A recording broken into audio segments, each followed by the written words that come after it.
What's up, everybody, and welcome to the Mamaverse podcast, where we bring experts in physical, emotional, mental, and spiritual wellness to talk about how moms can improve their overall health in their daily life.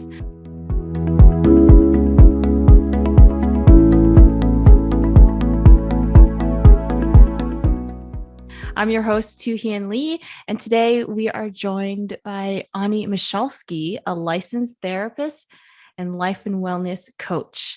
Onnie empowers moms to escape the do-it-all mentality and break through the limiting beliefs that are keeping them from becoming their best self. Hi, Onnie. Welcome to the Mamaverse podcast. Hey, Tuan, how are you? Good. So I'm excited to have you here today and talk about moms and perfectionism and all the things, and we can dive right in. But before we do that, would you like to give us a little bit more background on yourself and what inspired you to get into this work? Sure. So, like you said, I am a licensed therapist in Montana, USA. That's where I am. And I'm also a life and wellness coach, as well as a mom to 6 kiddos. So, we've got 6 kids ranging from age 22 down to age 8. And my business is Moms Without Capes. It's a little play on the Superwoman or the Super Moms, which is who I work with. And it's really a perfect coming together of like my past experiences, my own journey, and my education and my experience and background all merging into one, and hence Moms Without Capes was born. And with that, in my business, I help moms, busy, overextended, overwhelmed moms, create space in their lives for themselves and to put themselves on their to-do list or get the break they desperately need but refuse to take. So that's what I do. Cool. So I imagine with 6 kiddos that you have a lot of experience in trying to juggle and balance it all. Absolutely. And Absolutely, yes. And I would love to hear from your personal experience how you incorporated all of this into your work. So back in 2011, that was really where I see my kind of self-care, self-discovery, like where I started really diving into the self-development space. And before that, and I mean, I still struggle with it. There's no way that I'm like fully a recovered super mom. But back then, I really struggled with a lot of guilt. I was under, that not, I wouldn't say impression, but I had that feeling like that I had to sacrifice myself for my family. And I put everybody's needs ahead of my own. I was a stay-at-home mom. And then I started putting myself more as a priority, not necessarily above everyone else, but I started treating myself as if I was worthy to be focused on. And it started with, exercise and creating a time to be able to go out and take walks, or I wanted to try a Zumba class, or like do things like that were just for me. I was homeschooling. I was that overextended, overscheduled mom. We had bought a hotel. We owned and operated a hotel. I was homeschooling all of our kids, and I was volunteering different things in the community. I mean, I was super busy and didn't have the time. And I didn't even want to give myself the time because I felt too guilty about doing the time, about taking time for myself, and just started, learning how to ask for help, learning how to, what we're going to talk about today, let go of the perfectionism, because I used to think that everything needed to be, perfect meals, perfect house, and I thought the stars had to line up in order for me to do things for myself. And that strict thinking, the perfectionism, really kept me stuck in a place that just kept me feeling guilty, kept me feeling resentful. I had a lot of resentment, like towards my husband and towards like just the freedom that everyone else seemed to have, where I couldn't grasp the fact that I didn't have that. Like I felt trapped. And then in 2017, I went back to work. outside the home. And again, I found myself in this place where, how am I going to do this? How am I going to juggle it all when my time's like restricted big time, anytime? So then I had to find ways to be able to get back to taking care of myself while working a full-time job. And so now I work with moms, working moms and stay-at-home moms, any moms that just struggle with making themselves a priority and are stuck in that thinking that they have to give up themselves in order to be a good mom. So we're going to talk about a little bit about redefining, what it is that makes a good mom. Mm-hmm. I think probably almost every mom who's listening to this podcast can completely relate to everything that you're saying. Mm-hmm.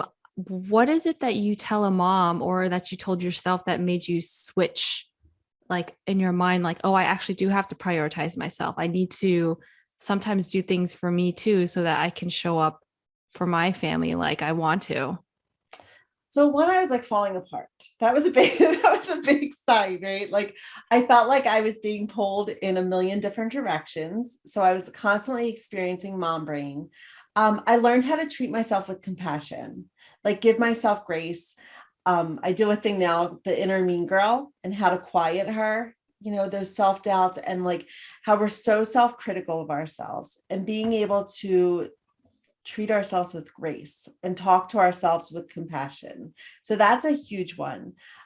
Just being able to get past the excuses. And for one, a big one is the I don't have time. And when you do take a good, honest look at how you're spending your time, you're going to see you're spending your time on things that you can eliminate or, delegate, automate, like all of those things that we can do in order to free up some time in our schedule for ourselves. But the thing is we say that we don't have time, but it goes deeper than that.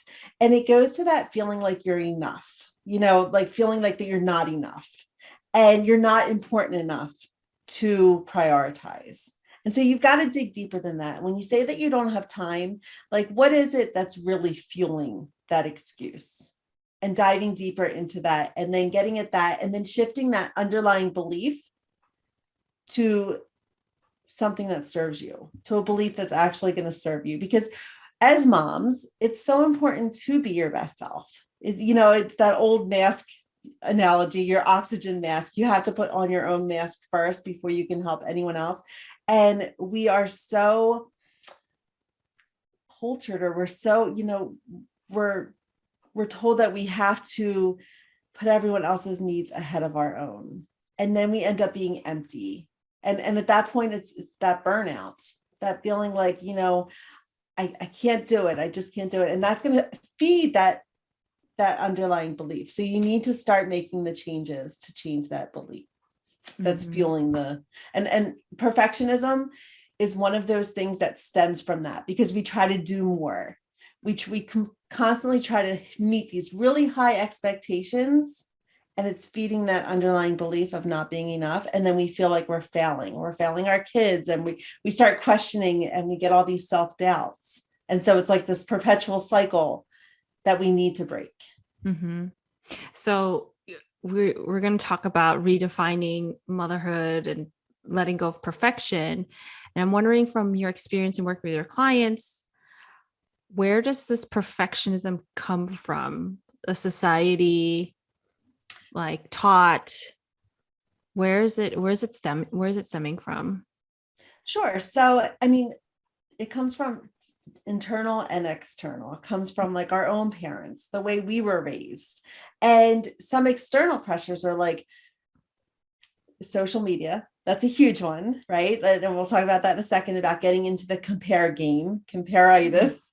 But that is, it's emphasized. If you already have that belief of not being enough, like, and that may come from your parents, that may come from different experiences or trauma.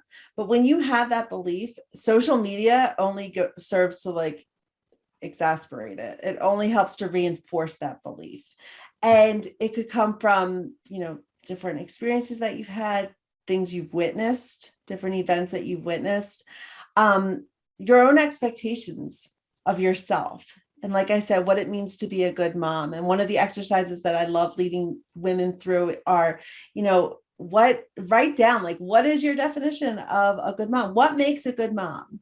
And then look at that list and say, do you know of other women, of other moms that do not meet that definition?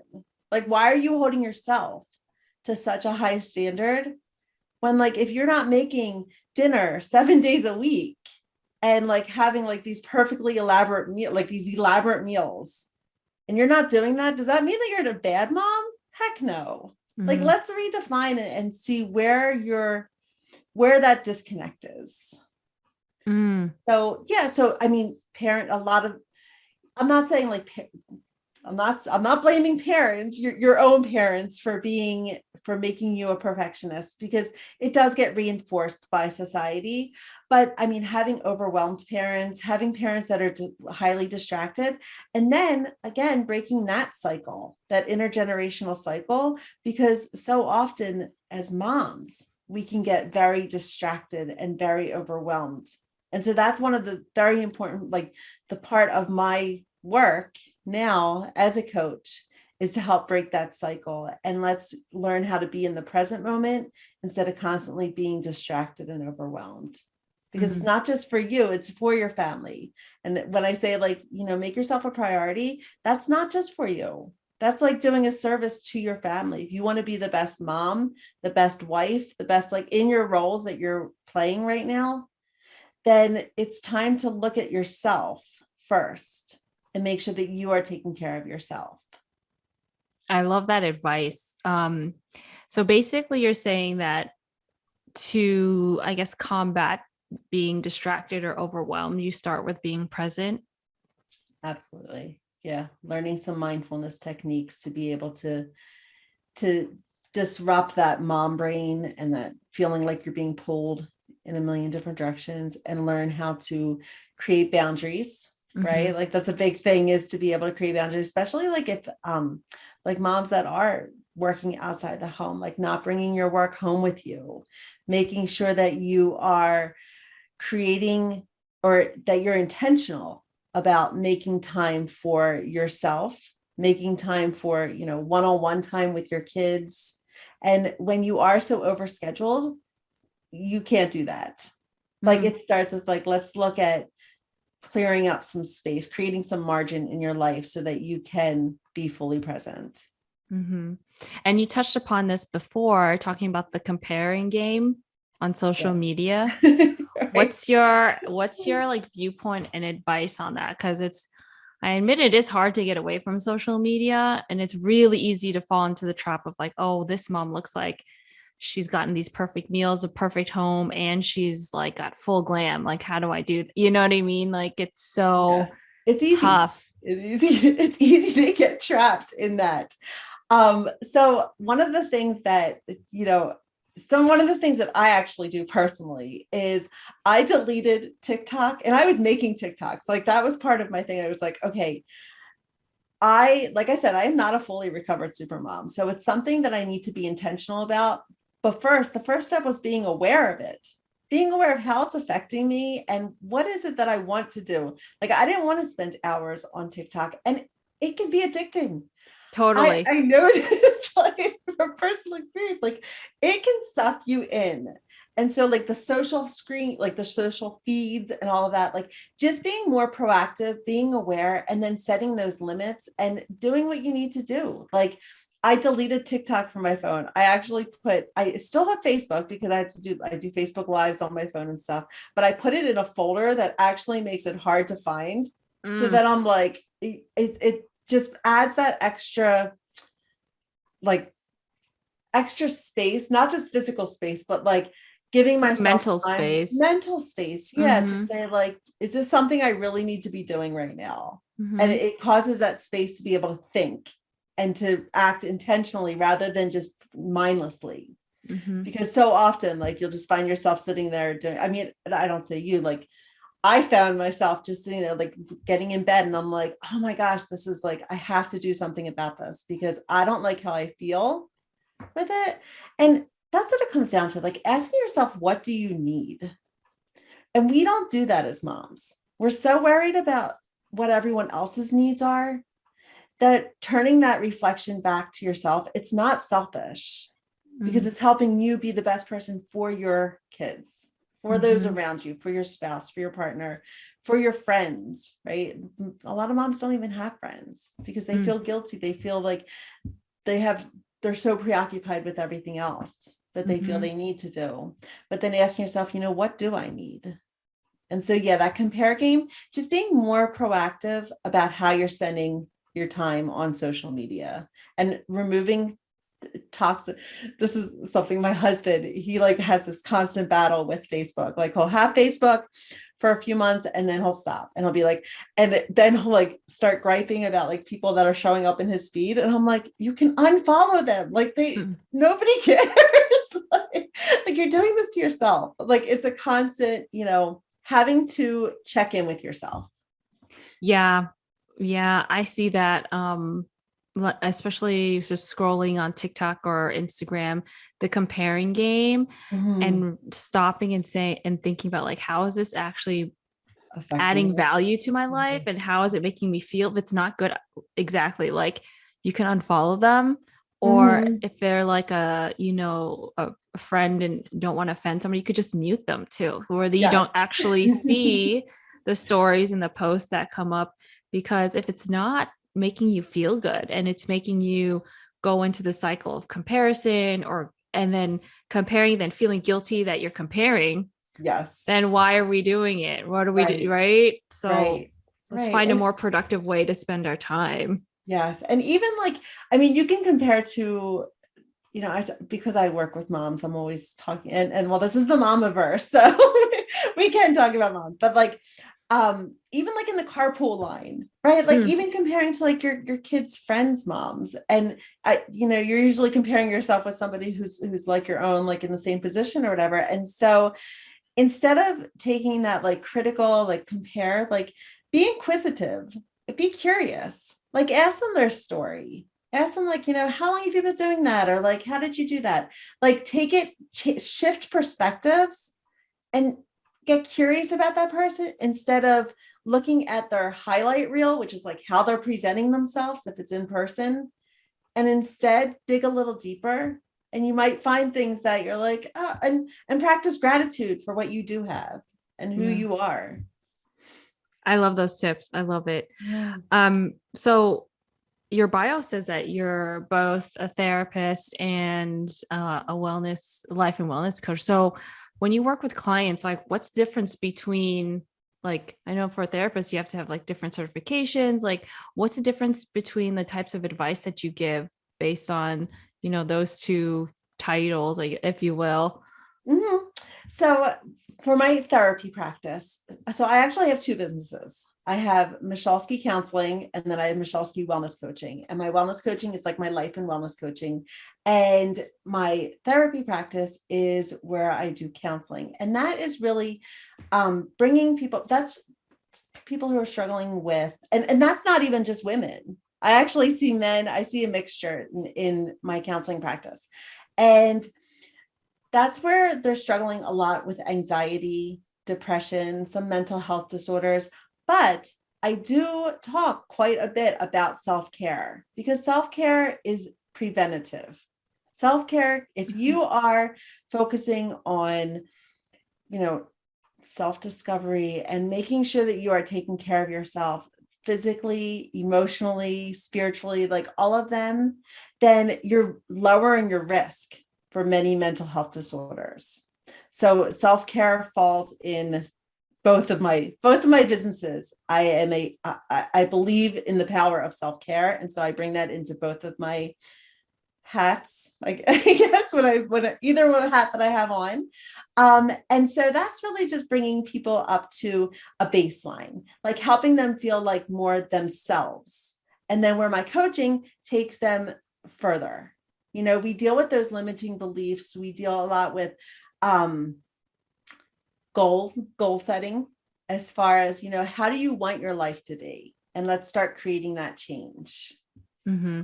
I asked because a lot of people have asked me before, like, what's the difference between a coach and a therapist? And I Mhm. really couldn't, I mean, I couldn't really define Define that that. specifically. So when a mom is looking for help, is she looking for a therapist? Should she look for a therapist or a coach? And like, how do you, Distinguish the yeah, difference. distinguish the two? Or how do you guide somebody to determine like, oh, you actually need a therapist, or oh, actually you need a coach? Like, how would you tell a mom to That's guide through funny that? because I have a podcast and I have the Moms Without Capes podcast. And I think episode 1 or 2, like I'm like almost 100 episodes in, but like my first or second episode was actually that same thing. What is the difference between coaching and counseling, and how can you tell which one you need?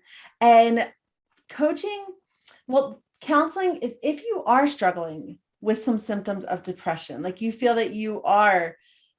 I know a lot of times when you go to, okay, if you are practicing self-care and you're going to doctor's appointments and just wellness checkups, they actually give you now a general anxiety disorder, like, oh my gosh, my mind is blank is what it's called, like a Like a questionnaire. checklist? Yeah, questionnaire to Mm, see, like, to see if you meet any of the criteria for a diagnosis. And they do the same thing with depression, a depression inventory. And so if your doctor recommends, like, hey, you might be struggling with anxiety or depression, definitely a counselor would be the one that you would see. Um, Counseling is, it's,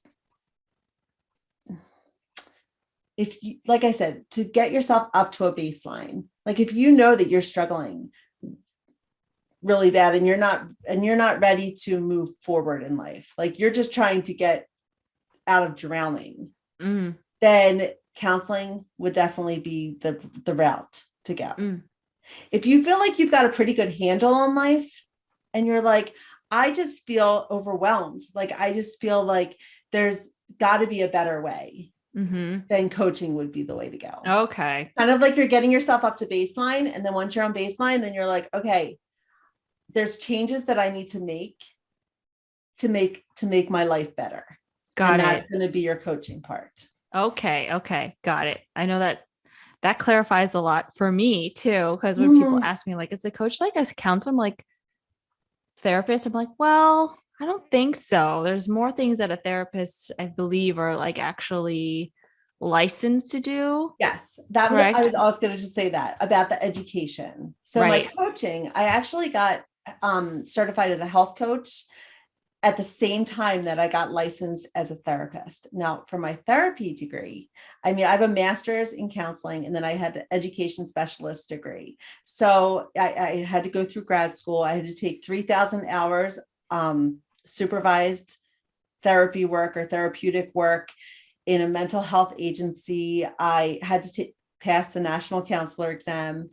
For my health coaching, I went through the American Council on Exercise, and that was kind of, not to get into my whole story, but like I said, it started with a Zumba class. And so I actually got certified as a group fitness instructor to teach group fitness. And with that, as part of the continuing education, I got certified in various things that had to do with like the health world. And I got certified as a health coach. And when I first started my business, I actually started with weight loss because that was part of my story. But I was like, it never felt right. I was like, that's not what I want to help moms with. I don't want to, like, I knew I wanted to help women. And then it just kind of, within the first year, that's when Moms Without Capes was born, because I was like, it was more, I'm like, it wasn't the weight loss. I would go, it was just actually being able to give myself permission to put myself on my to-do list, like to schedule myself and to like Mm-hmm. make myself a priority, no matter what you wanted to do. If you wanted to start a business, if you wanted to go back to school, if you wanted to just free up some time on your schedule, instead of feeling like you're just drowning and totally overwhelmed all the time, like that means that you need to shift those underlying beliefs.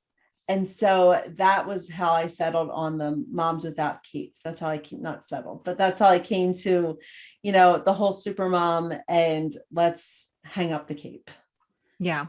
And so that was just a test. I had to study and I took a test and I was certified. Like it was a whole self-study program and got certified as the health coach. So that was completely different from my counseling, but I use a lot of the same techniques and strategies in both of them. So I feel like I bring more to the table as a coach because I have that counseling background. Yeah. It makes sense now. I get it. Mm. Cool. So if you could give moms who are listening just one tip on how they can redefine motherhood by letting go of perfection, an easy tip for them and an easy win, what would it be? Sure. So I wrote down because when you sent me the questions for today, it was the top 3 tips. So I would say my biggest tip as far as perfectionism is to make sure that you are, I would go back to that inner mean girl and making sure that you are aware of what she's saying and not just aware, that you start being more critical of her. You turn the tables and be more critical of what it is that she's saying to you. What is she telling you that's keeping you playing small? And start challenging them. Start challenging those, because once you start doing the work, and it's so easy because what we tell ourselves, our thoughts are coming from those beliefs that we hold. They happen so often because those beliefs are so ingrained that we tend to react to them without actually getting to what she's saying, like what those thoughts are. And so it's really critical to be able to pull that out and start asking yourself, is this true? Is there evidence that exists that doesn't align with what these thoughts are? And start looking at those thoughts and dissecting them and reframing them. Because once you start doing that work, those thoughts are going to come up again. But because you would have already done the work, you're able to look at them more with a different eye, with a different way, and say, that's not true. I know that's not true because of ... And so really getting in touch with that inner mean girl and challenging her. Don't let her rule your head, because you can get stuck in a really dangerous spot by doing that. And so making sure you're paying attention and challenging that. Well, since we're at it, if you have top 3 tips and you have 2 more tips that you want to share, we're open to hearing them too. So the other one was to make sure you're scheduling time for yourself, right? Like schedule time on your schedule, on your calendar, even if it's something like, even if you just keep a wall calendar and you write important dates on it, like doctor's appointments, write a day. And it doesn't even have to be the whole day. You can block out 30 minutes and ask yourself, what do I need? Like, what can I do during that to fill my cup?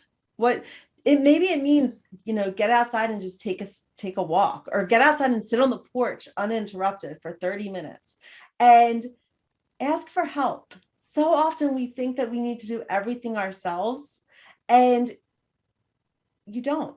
And I feel like a broken record. And I know I'm repeating things that people say all the time, like ask for help.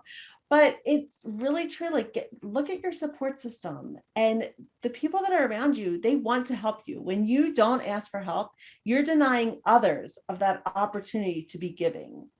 And so whether it's your partner, whether it's your kids, right? If your kids are old enough, if they're not like 2 or 3, if they're old enough, if they're, young teenagers or tweens, say, listen, mom just needs 20, 30 minutes. Can you occupy yourself for that long? Kids are pretty good with occupying themselves if they get used to it, and try again. If it doesn't work for the first time, keep trying. Don't give up, because making that time for yourself is so important. But schedule it and treat it, protect it like you would a doctor's appointment, or a doctor's appointment for your kid, right? Like, because a lot of times we can do that better than if it was for us. But putting it in pencil, or in pen, not pencil, and protecting it and saying, this is the time, 30 minutes, and make sure that you stick by it. And then my other thing would be back to that compare game, and just being more proactive and more intentional about who you're following and how much time you're spending online, especially if you find yourself sucked into the compare game. Which is a great game. Nobody wins at the compare game. Yeah. These are great tips. So I hope everybody takes note and tries to at least implement one of them, Mm, slowly right, into what we do every day. So, right. Ani, where can our audience find you and connect with you? So I am on Instagram at Moms Without Capes, but my favorite place to hang out is on Facebook, and I have a Facebook group, Moms Without Capes, and I would love for any listeners that are on Facebook, come and this has resonated with you and you want to learn more, definitely come on and join my group. Be happy to have you. Yes, awesome. So, And then all I'm listeners, sorry, oh, go I also ahead. have my podcast. My podcasters, if you're already listening to a podcast, if you're listening to this on podcast, you can go and listen to Moms Without Capes. I always forget. Sorry about that. I always forget about my podcast. No, it's good. Amazing. So I'll link everything below in the show notes so that listeners make sure you go and connect with Ani. She is amazing. It's such a joy to speak with and connect with. So go ahead, message her and give her podcast a listen and see if this helps you in your health and self-care journey as well. So thank you again for joining the Mamaverse. And everybody who's listening, we will catch you on the next episode. Thank you.